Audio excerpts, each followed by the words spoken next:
అందరికీ నమస్కారం. ఆంధ్రప్రదేశ్లో ఇటీవల జరిగిన ఎన్నికలు అంటే మే 13న జరిగిన ఎన్నికల నాటి పరిస్థితులు తలుచుకుంటే ఒళ్ళు జలధరిస్తుంది, మనసు జుగుప్సాకరంగా మారిపోతుంది. ఇంత కిరాతకంగా రాజకీయాలు జరుగుతున్నాయి అనిపిస్తుందండి. జగన్మోహన్ రెడ్డి గారి కిరాతక పరిపాలన ఎంత దారుణంగా ఉందో, ఎంత హింసాపూరితంగా ఉందో, ఈ రాష్ట్రాన్ని ఎంత భయభ్రాంతులకు గురి చేసిందో మనం ఆ చరిత్ర చూస్తే తెలుస్తుందండి. ప్రధానంగా రాయలసీమలో, మరింత ప్రధానంగా అంటే చిత్తూరు జిల్లా, తర్వాత అనంతపురం జిల్లాలో విచ్చలివిడిగా కిరాతక రాజకీయాలకు పాల్పడ్డారండి. మన రాష్ట్రం అందరూ గమనించిన విషయం తెలుసు. చంద్రగిరిలో టీడీపీ అభ్యర్థి పులివర్తి నాని గారిని పట్టపగులు మహిళా యూనివర్సిటీ ముందు నడి రోడ్డులో కత్తులు కటాటలు తీసుకొచ్చి కొట్టి చంపే ప్రయత్నం చేశారండి. సమ్మెటలు తెచ్చారు. రాష్ట్ర చరిత్రలో లేదా రాయలసీమ చరిత్రలో సమ్మెటితో తలపగల కొట్టి చంపాలనుకుంటున్న ఆ దుశ్చర్య మొదటిసారిగా తిరుపతిలో కనిపించిందండి. అంటే మనకు తెలిసి కిరాతక రాజకీయాలు లేదా హింసాత్మక రాజకీయాలు, గొడవలు, అల్లర్లు జరగడం సహజమే. కత్తులు కటార్లు గూటాలు లేదా కొడవళ్ళు తెచ్చే సాంప్రదాయం నుంచి సమ్మెటలు తెచ్చే సాంప్రదాయం, అంటే పాపం వాళ్ళ గొడ్డళ్ళు దొరకలేదేమో, గొడ్డలన్నీ పులివెందలకు పరిమితమై ఉంటాయి. ఆ గొడ్డళ్ళు దొరక్క సమ్మెటలు తీసుకొచ్చి పులివర్తి నాని గారిని చంపే ప్రయత్నం చేశారు. అక్కడ సకాలంలో ఆయన గన్మ్యాన్ ధరణి స్పందించి కాల్పులు జరపకపోతే మా అభ్యర్థి చనిపోయాడండి. ఆ తర్వాత పోనీ అయ్యింది. ఆ తర్వాత అల్లర్లు, గొడవలు, కేసులన్నీ 75 మంది తెలుగుదేశం కార్యకర్తల మీద కేసులు పెడతారండి. వాళ్ళే మమ్మల్ని చంపడానికి వచ్చి మా పార్టీ వాళ్ళని పూర్తిగా అక్కడ ఎవరు లేకుండా ఏదో ఏమనుకున్నారో తెలియదు చేసి ఆ తర్వాత అనామకులు, అమాయకులు అందరి మీద కూడా కేసులు పెట్టారు. పులివర్తి నాని గారిని కొట్టని వాళ్ళు, రాని వాళ్ళు కూడా ఎవరైనా ఉంటే వాళ్ళ మీద కూడా పెట్టారు. అరే ఎవరో ఒకరి మీద కేసులు పెట్టాలి, ఆ కేసులు పెట్టినట్టు నటించాలని పోలీసులు చేశారండి.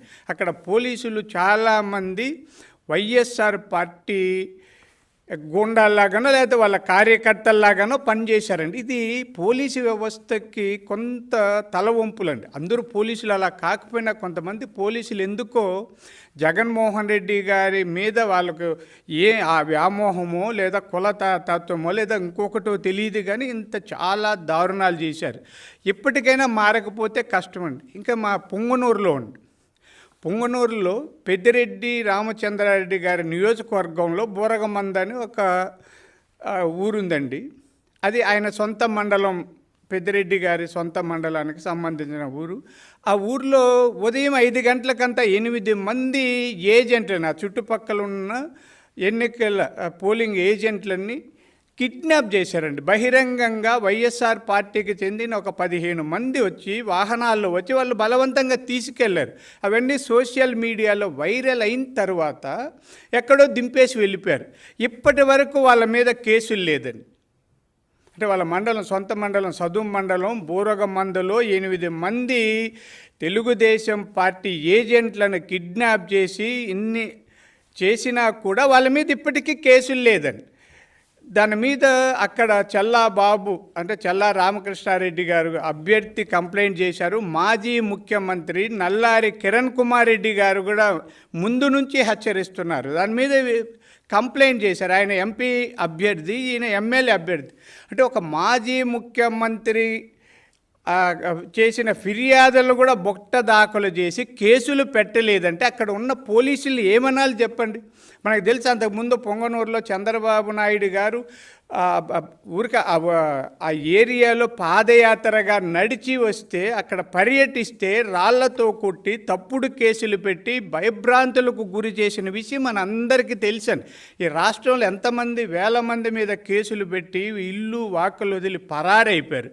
ఇప్పుడు అదే పరిస్థితి చంద్రగిరిలో ఉంది.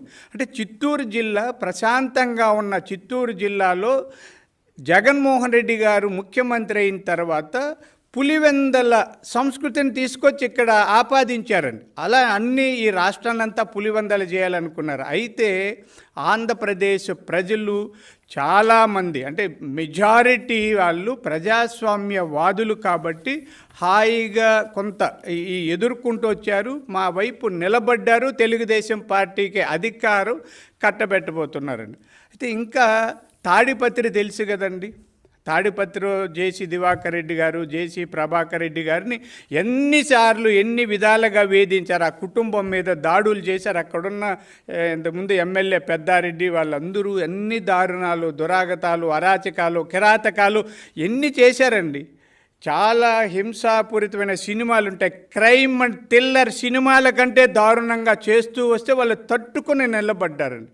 ఎన్నికల రోజు ఏమైందండి, భయభ్రాంతులకు గురి చేసి జేసీ ప్రభాకర్ రెడ్డి గారి ఇంటి మీద వెళ్ళి ఆయన కంప్యూటర్లన్నింటి అంటే ఆధారాలు లేకుండా చెరిపేయాలని గొడవలు చేసి రచ్చ రంపు చేస్తే పోలీసులు బాష్పవాయువు ప్రయోగం చేయాల్సి వచ్చింది. ఆ బాష్పవాయువు ప్రయోగం వల్ల జేసీ ప్రభాకర్ రెడ్డి గారు కూడా హాస్పిటల్లో ఉండాల్సింది.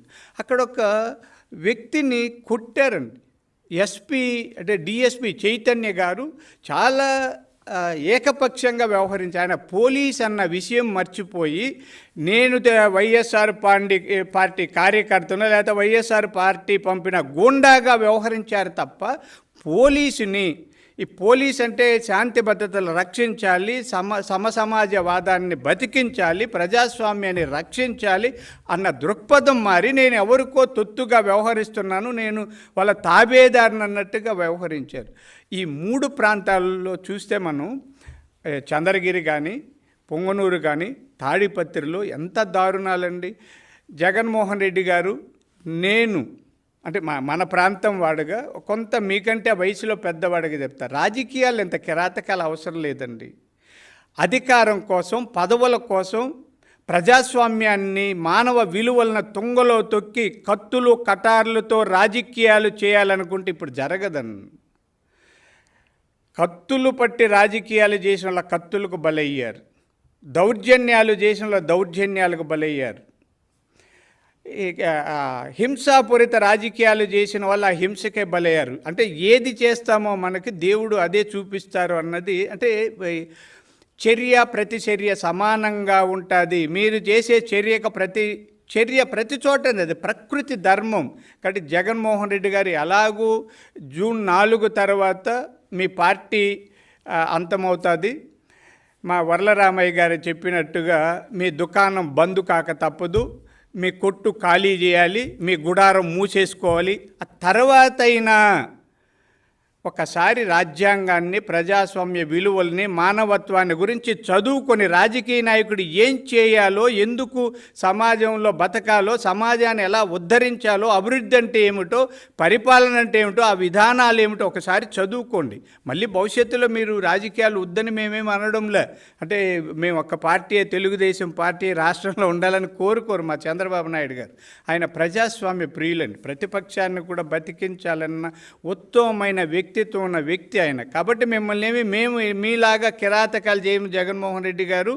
మీరు మంచి వ్యక్తిగా మారి రాజకీయాలలో ఉత్తమ విలువల్ని కొనసాగించడానికి ప్రయత్నం చేయండి. ఒక పరిపుష్టమైన ప్రజాస్వామ్యాన్ని ఆంధ్రప్రదేశ్లో బతికించండి. చాలా గొప్ప వాళ్ళు పుట్టిన రాయలసీమ అండి మంది, చాలా గొప్ప వాళ్ళు.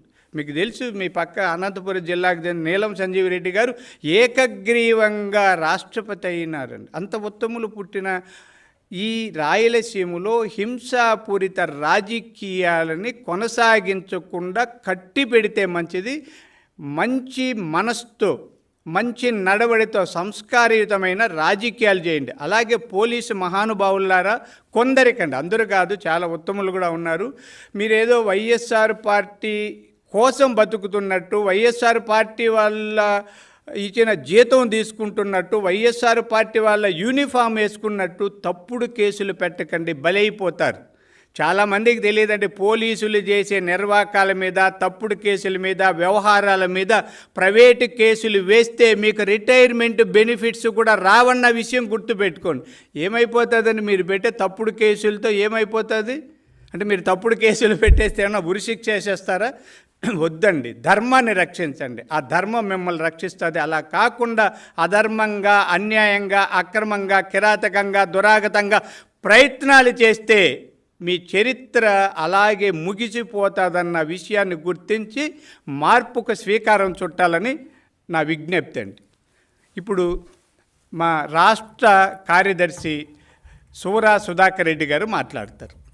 అందరికీ నమస్కారం.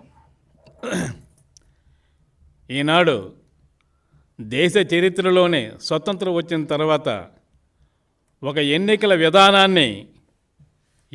విధానం కాకుండా వ్యక్తిగత విధానంగా మార్చిన ఘనత ఈ రాష్ట్ర ముఖ్యమంత్రి జగన్మోహన్ రెడ్డిగా చెందింది.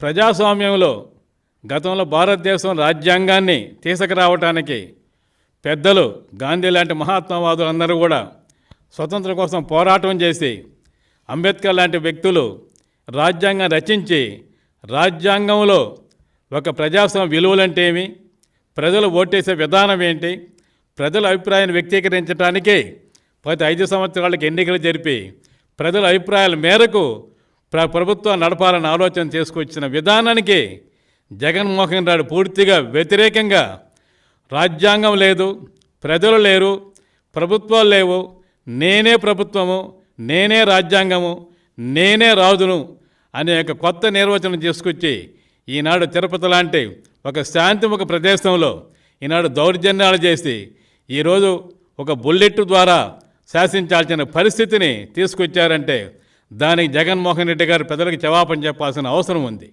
ఒక్క తిరుపతి కాదు, పులివెందులలో తెలియదు, పులిచెర్లో కానీ, లేదనుకోండి పొంగునూరులో కానీ, తాడిపత్రిలో కానీ, అలాగే కాళహస్తిలో కానీ, ఎక్కడికైనా సరే నియోజకవర్గాలు అన్నింటిలో కూడా 175 నియోజకవర్గాలు ఉంటే, ముఖ్యంగా రాయలసీమ ప్రాంతాల్లో ప్రతిరోజు ప్రతి నిమిషం కూడా ప్రజలు భయప్రాంతం చేసి, ప్రజలు అర్థంగా మేము ఎక్కడున్నాము, మా యొక్క ఆలోచన విధానం ఏంటి, మా ఆలోచన వ్యక్తీకరించే ఇప్పుడు అర్థంగా మాకు అవకాశం లేదా, ప్రజలు ఇప్పుడు భయప్రాంతం చేసి నిరంతరము ప్రభుత్వ గుట్లు ప్రజలను పెట్టుకొని ప్రజల యొక్క ఆలోచన విధానానికి వ్యతిరేకంగా పరిపాలించిన మహానుభావుడు ఈ యొక్క చెప్పిన జగన్మోహన్ రెడ్డి గారు. అతని విధానానికే వ్యతిరేకంగా ఈరోజు మే 13వ తేదీన ప్రజలందరూ కూడా నిశ్శబ్ద విప్లవం ద్వారా ప్రజల యొక్క ఓటును ఉపయోగించి జగన్మోహన్ రెడ్డి గారిని భారతదేశ చరిత్రలోనే, ఆంధ్ర రాష్ట్ర యొక్క చరిత్రలోనే ఎన్నడూ లేని విధంగా వ్యత్యాసం చేసి ప్రజలంటే ఏమిటి, ప్రజలు ఏ విధంగా ప్రభుత్వాన్ని ఎన్నుకుంటారనే ఒక గొప్ప నిర్వచనాన్ని, తొలి ఆలోచనలను తీసుకురాబోతున్నారు.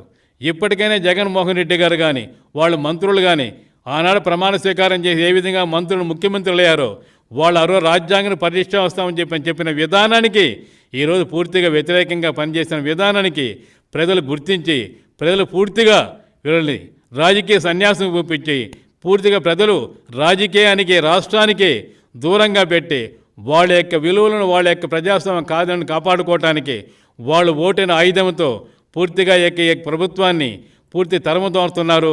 ఈ రాష్ట్ర చరిత్రలోనే ఇంత నీచమైన ప్రజలు ఇచ్చిన ఈ యొక్క ఆలోచన విధానానికి బస్సుపోతున్న యొక్క ప్రభుత్వం ఏదైనా ఉందంటే అది జగన్మోహన్ రెడ్డి గారి ప్రభుత్వం, వైఎస్ఆర్ ప్రభుత్వాన్ని కూడా ఈ యొక్క ఆలోచనతో ప్రజల యొక్క ఆలోచన విధానాన్ని తెలియజేస్తున్నారండి.